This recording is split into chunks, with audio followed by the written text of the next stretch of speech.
G'day, pilgrims. Most people think the Bible's prophets were safe, respected religious professionals, but Jeremiah 20 proves the opposite.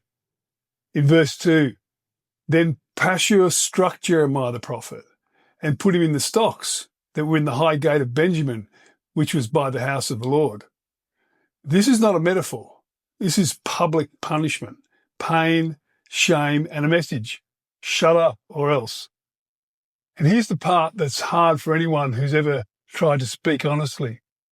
Jeremiah tries to go silent, not because he's weak, but because he knows what the truth costs. In verse 9, then I said, I will not make mention of him, nor speak any more in his name. But his word was in my heart like a burning fire, shut up in my bones. I was weary of holding it back, and I could not.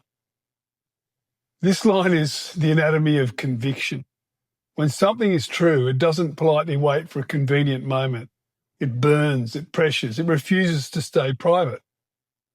And then Jeremiah does what we all have to do in a hard season. He recenters and refocuses, not on how unfair life is, not on what people are saying, not on whether he's winning, but on presence. Verse 11, but the Lord is with me as a mighty awesome one. Therefore my persecutors will stumble and will not prevail. They will be greatly ashamed, for they will not prosper. Their everlasting confusion will never be forgotten. This is what separates a hot take from a forged life. Not bravado, not performance, a person who's been squeezed public and still won't sell their soul for approval.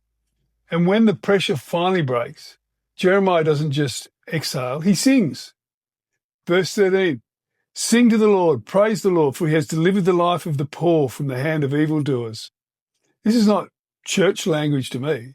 This is survival language. And I've had moments where the only honest response is to grab a guitar and sing thanks out loud, not because life was easy, but because something heavy is lifted and I know I've been carried.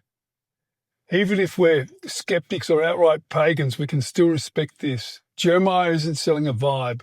He's describing what it feels like when truth won't leave us alone. Remember, a chapter a day keeps the meaningless away. Love you guys.